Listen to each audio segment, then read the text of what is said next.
hit go live on Instagram too. 1 second. Go live.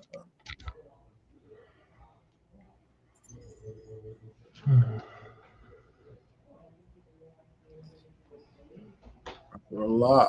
Okay. In three, two, one. So how was your day, man? It was a long day in the first part of the day, as you know, but it got better. I'm glad you made that meeting at lunch, but it was needed. Yeah, yeah, definitely. I wanted to make sure that we could get some of those things resolved, um, and that folks like Deborah and Kathleen had a insight into what was going on, so we could remove those impediments for the team. Yeah.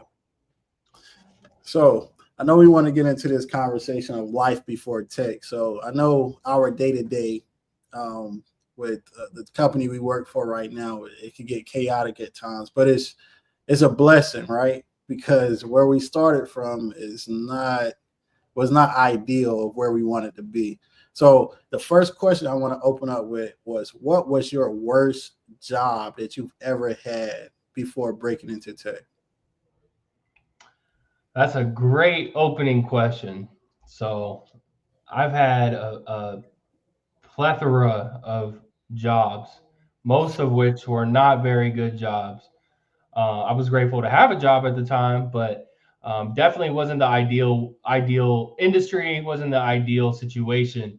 Um, I'll give you one of my examples of a pretty bad job that I had. I worked for a junk removal company when I was younger. Yeah, and my job was to go into people's houses and throw all their stuff away that they wanted to. So a lot of times we were going into people who suffered with, like mental disorders, like hoarding, like people who were hoarders and things like that, and had to go into some pretty harsh living environments and clean out those homes to the point where I don't know if you've ever seen the show on TV Hoarders, but I would go into people's houses that looked like that. And, of course, I wasn't judging them, but it was definitely a very challenging job. I would very well. It was very hard work. Going into somebody's house with a shovel and a trash can and essentially just scooping trash off their floors, putting it in the trash cans, taking it out to the junk truck, dumping the trash can into the junk truck, and then going back inside and doing that for 9 or 10 hours, and then coming back a second day or a third day or a fourth day or however long it took to empty out that house. So that was probably one of my worst jobs that I did not enjoy very much. But I've had some very interesting jobs. I've worked in restaurants. I've done landscaping. I've worked in customer service. I've worked in sales. I tried pretty much everything that I could to try to find my way and find a career for myself. But yeah, that was probably the worst job company I worked for, doing junk removal. So, what about you? Well, my work, I didn't have that many jobs, but my worst job had to be working in the fertilizer plant at a dump, the metal dump. And it was right before I went into the Navy. So all I did was tell people where to put metal. But the smell of a fertilizer plant is like horrendous. So it smelled like rotten eggs all the time. Now I have to go out and I'll have to help people put metal in dumpsters. Um, Matter of fact, I take that back because I did work as a dishwasher when I was 16 for like 2 days. For like 2 days. I And could have picked. I could have picked one like that too. I did a dishwasher. I said I worked in restaurants. I did a dishwasher job working at a place called Joe's Crab Shack. I think there's still some of them out there, but it was a seafood restaurant, and I worked in the dish pit, as what they would call it. And yeah, I can relate to some bad smells going up my nostrils. But go ahead, continue. yeah, the smells are the worst part of the jobs, right? And I wouldn't say the worst part because, like, well, we have gloves on when we're washing dishes, but it was not what I wanted to do because if anyone knows me, I was always destined to get to the NBA, so that's what I was trying to get to. And when I was 16, I was like, let me get a part time job or whatever. And I did that, and I told the manager that I had a game that Saturday, and she was like, "Well, I don't know why you're telling me you still have to work." And I was like, "I'm not coming to work if I have a game." And she was like, "Well, if you don't come, you're fired." And I was like, "Well, I'm not coming, so you could go ahead and fire me." But as an adult, that metal pit or the metal dumpster, just placing metal every day, like for 12 hours, 10 to 12 hours, just placing metal, like picking metal up, helping people put metal in dumpsters. It was bad. And then I was like, okay, I'm gonna just go to the Navy next. So I went to take the practice ASVAB. I scored higher than most people that go take the real test. And the recruiter was like, "Hey man, you do you want to join the Navy?" I was like, I went there with a friend, and I was like, "No, not really." And he was like, "You'll be a good person to recruit." And I was like, "Yeah, whatever." But I told my boss at the time that I was going to take a practice, and then I said, "Oh yeah," I was just telling them, I scored pretty high on the test. And he was like, "Okay, that's good." Like 2 weeks later, I was training someone else to be in the metal dump, and then 2 weeks after that, I was fired. Mm. So you trained your replacement. Yeah, I trained my replacement. I've And I was been like, there. oh my God. And I only had maybe $2,000 saved at that time. And I had my son, I think he was like 3 months, 3 or 4 months at the time. But he was pretty young. I can't remember what age he was. But What year was this? Do you remember? it had to be 20. It was the early 20s, like 2010, 2011, 2012, Okay. something there. And I don't But know if you're comfortable sharing what kind of salary or hourly wage were you getting to do a tough job like that, working in a metal dump or metal processing? I think it was $7.50. It might be like I might have got to $10, but that was it. Like it was a cap on 10. Like that was the most you were going to make doing that. No hazard pay, nothing like that. No hazard pay. They're like, hey, you're here. You lucky you have this $10 job. Yeah. $7.50 job. But it was bad. And I had to join the Navy after that. So that was my worst job. So Yeah, I could probably continue to share a handful of pretty bad experiences working different jobs. But yeah, I had very similar experience where I worked very, very, very hard, worked long hours, did some not ideal jobs, and didn't make very much money. So how did you wasn't a come good across? situation. I got another question. Hmm. So to start your career into tech, right? How did you come across Scrum or becoming a Scrum master? Because you're great at what you do now, but I know you probably didn't start out doing so well. But how did you even come to know like what a Scrum master was? Yeah, that's a great question. So, while I was going to college, I was interested in project management. I didn't go to college and get a degree in project management, but I was interested in doing project management. But I really, for a long time, didn't know what the hell I wanted to do, for lack of better words. But I came across an opportunity to do an internship while I was going to school for a health insurance company called Humana. I'm sure you've heard of them. And I did that internship. And throughout that internship, I worked and shadowed project managers. I worked and shadowed what I didn't know at the time what they were or what they did, Scrum Masters and other folks who worked in the software world or in the tech world doing software development projects and project management. Um, Really great experience, learned a lot. I was still interested in project management, but I didn't know anything about Agile or Scrum until that was the very, very first like glimpse of it. And it didn't even register in my mind because I was more looking at just project managers and things like that. Fast forward, I was working at Starbucks as a store manager. I told you I've had a lot of jobs. So I was working at Starbucks in a management role there. And I had a friend of mine who also worked at Starbucks, who left Starbucks and went through a program where she learned about Scrum and Agile. And when she told me about it, she told me, hey, I'm going to go try this thing. I'm like, okay, that's really interesting. But when she told me what it was, I'm like, oh, I've heard of that. Like it registered with me. I remembered that from that experience I shared, right? And I was like, I wish you best of luck with that. And a few weeks later, she's like, yeah, I just, completed this program. I learned a whole ton. I'm getting ready to get certified. I didn't talk to her again for a couple more weeks. Next time I talked to her, oh, I got certified. I'm starting to, start looking for jobs and try to really do this. I'm like, that's really great. That's really interesting. Cool. Good for you. Wish you best of luck. Next time I talked to her, and her and I were basically making the same money, which wasn't a lot. And next time I talked to her, she's like, yeah, I'm working as a scrum master. I'm making like $150,000 a year.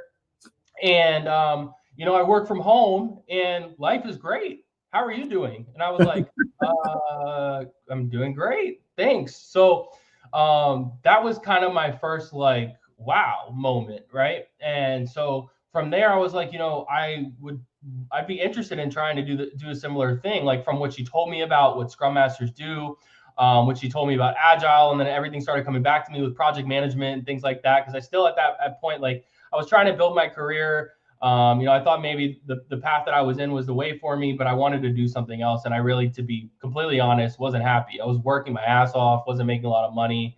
But it was all I had at the time. So when she told me about that, I was like, yeah, I'd be interested in getting in that. It resonated with me. The roles, the responsibilities of a scrum master, leading teams, because that's something I had experience with, being a leader. And so ultimately, I'm like, I'm going to try to follow the same path. So I ended up going through a similar program that she went through, ended up learning about Scrum and Agile. It was like a crash course. I got certified, and I actually ended up being able to become a Scrum Master and accept my first position as a Scrum Master at Humana, that same company that I did the internship at. So it all came full circle. It was a very, very weird experience. But, from there, as you mentioned, when I became a Scrum Master, it probably wasn't easy at first. It wasn't. I didn't know what I was doing. I was pretty bad at the job. I didn't have any real world experience. I only had practical knowledge, like, Scrum Guide, Agile Manifesto, things that I had learned and done research and YouTube University, but I advocated for myself. I had, connections with people there, and I convinced them to give me a shot. And, I went for it, but I wasn't good at it at all. So it took me some time to really understand what I'm supposed to be doing and how to do it in an effective way. So I know that was a long rambled story, but It's cool. That's kind of my journey and how I got to where I am. And from there, I've worked at different companies as a Scrum Master and continue to build my skills and build my certifications and build my repertoire. But it unlocked so many doors for me that I don't think I would have ever unlocked if I stayed where I was and continued working for 10 more years. I would have been miserable. I don't know how long I could have continued to do it, but the biggest thing for me is the income is huge difference. And I'm lucky enough, the company that I work for, just as well, I work remotely. So those are like the two biggest perks for me about it. But yeah, that's kind of my journey. So how much were you making at Starbucks? I think at the time I was making around like 37 or 40K a year. I thought you were going to say an hour. I was like, yo. No.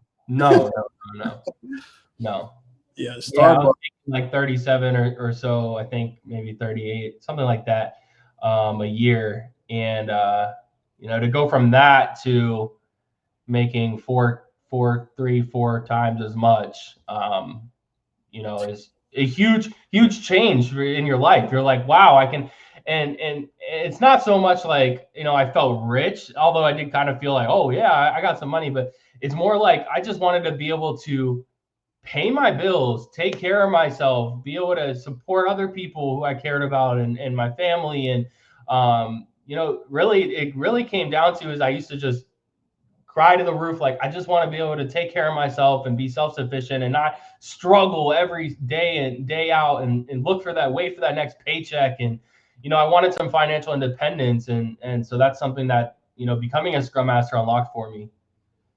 Yeah. I mean, my story is kind of similar, but I wasn't working at Starbucks. Like I said, I enlisted. I had no other skill. I couldn't do anything. So I was like, okay, I can go to the Navy. I could be I could do something with my life. Like I could have some purpose now. Like I like being a part of a team. I like working out. I like everything that the Navy offered. I like, but when I got there, I suffered with separation anxiety with my being away from my son. Like Yeah. I had never been away from my son from the day that he was born. So when I first got to boot camp, it's a crazy story. The night before, I got like super drunk for like really like I drunk way too much, and This then was the night before boot camp. yeah, the night before I left to go to Chicago, well, Illinois, Great Lakes. So I get to Great Lakes and we're walking around and we're like doing blood work and we're like checking in. And it's not like the movies. No one's like yelling in your face at this point. So I'm walking around and I'm like, oh my goodness, I feel like lightheaded. And I start sweating. And I'm like, what's going on? First of all, I was dehydrated. And then I started having a panic attack because I started thinking about how long I'm going to be away from my son. So I started sweating, started breathing heavy. And I had to sit down while everyone else was walking around still doing their check-in. I was like, oh my God. And then one of they call them, it's like a nurse in the Navy. So they came over and they said, do you feel like you can still go? I said, I thought about it. I said, I have no other way out. So I need to keep going. So I ended up going into the Navy, and then I was a reservist. So I came back home. I thought I was going to come back home after 2 months, but it extended to 10 months. Then I came back home after my 10th month, and I was like, okay, I got to go back to work. So I ended up going back to the fertilizer plant, not working the same job, but this time I was doing shallow wells. So with shallow wells, it's a lot of manual labor. You dig holes with an excavator, dig holes, and then you have to put these engines, like dewatering engines, in the ground manually, and then pump all the water out, and then just walk and keep doing that because the drag line has to come over. So I was making $13 doing that. And that was after the Navy. That was after the Navy, right? So I was making $13. I still have my Navy check as far as like going to drill and doing annual training and all that other stuff. But during the week, I was doing this manual labor, putting pumps in grounds by hand. And these pumps are like 50 pounds, like just going, putting, like we probably put 10 pumps in a day. But it's more than just putting pumps in the ground. You got to put them together. You got to throw them in the ground. You got to cover them up with soil, sand, and then you just got to keep going throughout the day. And I was like, I hate my life right now. Like I came back home and I'm right back here to this mine and I can't get away from it. So I went to drill and one of my friends was like, yeah, I'm a scrum master, bro. I'm not going on no annual training. I'm not trying to get deployed. I don't care about any of that. And I was like, why? Like we make the most money when we go on deployment. So why would you not want to go? And he was like, bro, look at my paycheck. And he showed me one of his statements, like his bank statements. And it was more than I made at my job in 3 months. Wow. I said, yo, what is this? And he was like, I'm a scrum master. Like I do this and that. And he was like, I think you'll be good at it because you're like a leader.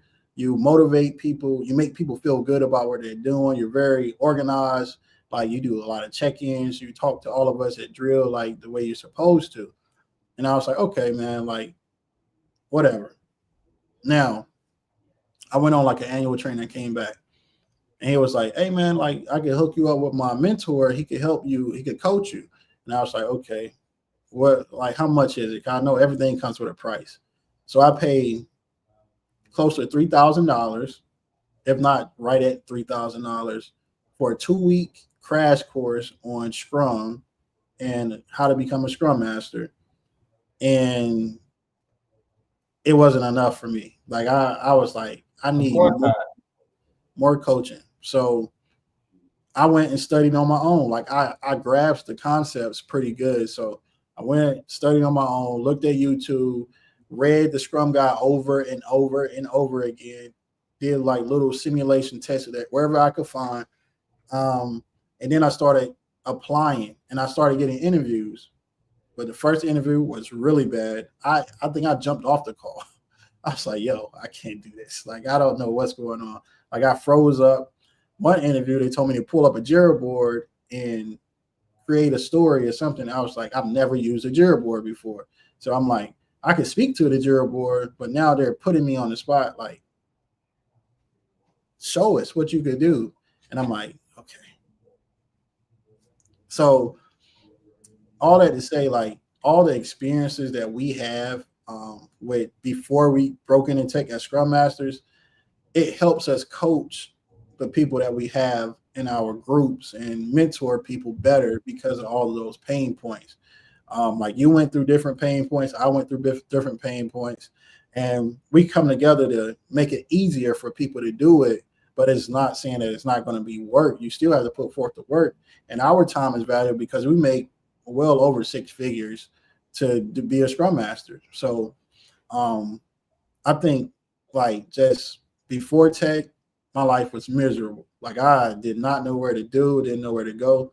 But once I broke into tech, my confidence also was went up as well. And that's why I got married. Like, because my confidence was high, I felt like I could really take that, I wouldn't call it a burden, but I could take that responsibility on as being a husband now. I could take that responsibility on if I want to have more kids. I have the freedom to do different things now and provide like I would want to. Yeah. So, yeah, you definitely said some things that I can relate to as well. And I know I kind of gave a high level pitch of my journey, but it didn't happen overnight. It was something that took a lot of time and energy and practice and learning and dedication. You mentioned like the training that you got through somebody's mentor, and that's how you first kind of were introduced to it. And it was like a crash course. Well, it was the same thing for me. It was really a crash course. It was like a 4 or 6 week program, but that's not enough, man. That's not enough. So I had similar experiences where I went to interviews unprepared, didn't know how to do the job, didn't know much about it except, what I learned in that crash course. And I had some very, very awkward conversations with some people who had been in tech for 10, 15, 20 years. And they're like, who the hell is this guy? And then my recruiter is looking at me like, who the hell are you? And then so I can definitely relate to that. That similar situation. And I think some of those struggles that we learn going through those ups and downs and trying to navigate this world, and it's a very competitive landscape as well. And it's that like age old problem where people want experience, but if you don't have experience, how can you get experience? Because they want people with experience to do the job. So it can be very tricky and tough. And I think those trials and tribulations that we went through does give us that leg up and that advantage with helping people who are trying to go down a similar path, right? Trying to go down the same road and find a career doing something along the lines of something that we're doing now, and we can help them do that. And then you also touched on, some of the things that it's done for you and the opportunities and doors that it's opened for you. And it was similar for me. Like, I paid, I think it was like $4.5 grand or 3.5. It was like all the money I had, like to spend on this Hail Mary. You know what I mean? It was like all I had. I'm like, but I had seen somebody else do it. And it wasn't like some random person on the street was telling me about this get rich quick scheme. And it's not a get rich quick scheme, but it wasn't like that. It was like somebody I knew who was in my same position in a very short time was able to completely change their career and ultimately change their life. And I wanted to do the same thing. And I was fortunate enough and blessed enough that I was able to follow the same path. And it's led me to some amazing opportunities and unlocked very similar doors for me. I never was somebody who was good at, speaking, like public speaking, presenting well. Although I did have experience leading people and those leadership skills. I never thought that I could be in a position where I could be talking to CEOs and executives and giving presentations to them on how my team is performing and what challenges they're having and how I'm helping them. And, working on projects that are impacting millions of people and users on applications that millions of users are on, and things like that. So, not having any technical experience at all was very intimidating for me. You know what I mean? It was very challenging because so they told me, oh yeah, working in IT or getting into a career in tech. And I'm like, I don't know how to code. I'm not an engineer. I didn't go to school for this. I can barely start my, like, I could, you know what I mean? Like I wasn't the most technically advanced person. So it was very intimidating at first, but I learned like I can leverage my knowledge, my people skills, my leadership skills, these things that I've learned to help others who are doing that work to be more efficient and be successful and reach their goals. So all that to say is I've had a similar path, although we follow different roads. I can relate to a lot of what you were saying. So tech has really changed my life. Yeah, and I know that you're married now, and you went and got your wife from from where she was. Across the country, man. Did that have an effect on how you wanted to pursue her, or did your mindset just change once you became a Scrum Master and started living a different way? Because once you break into tech and you start being in different rooms with different people, like these executives, these CEOs, and you're not just coaching your teams, but most of the time you're coaching them as well, and you have to be at a very high psychological coaching level with being a Scrum Master as well. So you have to teach yourself how to present. You have to teach yourself how to break things down so people can understand. And I feel like that's helped me tremendously in my, not only with work, but with my day-to-day living with being married as well. Yeah, I think it definitely had an impact. When we talk about just the personal life aspect of it, I was so focused in that current situation I was in on how am I going to keep the lights on? How am I going to put food on the table? How am I going to do any of these kind of things? I didn't have the time to develop any of those skills, right? I didn't have the time to build that self-confidence and establish myself and say, I belong in a room with these people. I can help. I can do these things. So I think once I was able to kind of get out of that rut where it was just this washing machine of stress and turmoil and how am I going to make it, to, okay, now I can actually build my confidence. I can develop these skills. Like I said, I was never good at talking to people. I was never someone who would go on a live stream and talk about my experience or my life or anything like that. So I think it really did have an impact on how I, one, carried myself, my confidence, my ability to grow my skills and my personal and career development. It definitely had a huge impact. I wouldn't have even had the opportunity to uproot my life, move across country to go pursue my high school sweetheart and ultimately marry her. So it definitely had an impact on my life changed completely. And becoming a Scrum Master has everything to do with it. And the people who helped me along the way, but myself and the hard work that I put in, I have nothing but gratitude for. So. And it's funny how our stories are so similar, because my wife moved from Philly to North Carolina, but I proposed to her in Los Angeles. Yeah, same situation. So we grew up in both in Maryland, and we met in high school, and we dated in high school for a short period of time, and then we went out and did our own thing and lived our lives. And I went one way and went to college, and she went her own way, but she was always the one I thought about. And then she was living in San Diego when we reconnected, and it was not maybe a few years. Like I hadn't been a Scrum Master for that long, but I was able and in a position where I could uproot my life and go out there and pursue something that was always in my heart. And I think, becoming a Scrum Master was, gave me that opportunity, helped me have that confidence, put me in a position where I could even financially do that. You know what I mean? I could never travel before. I could never take time off. I wasn't paid to take any time off. Some jobs I was, but most of those horrible jobs I talked about, I didn't get that kind of stuff. So it unlocked a lot of doors for me and put me in a position where I could go do something like that, or pay the bills, or take an awesome vacation, or work from home, and work with great people. So yeah, definitely. So I know we're like right at time, but I got one question. I already know the answer to it, but I want. Yeah, you. Okay.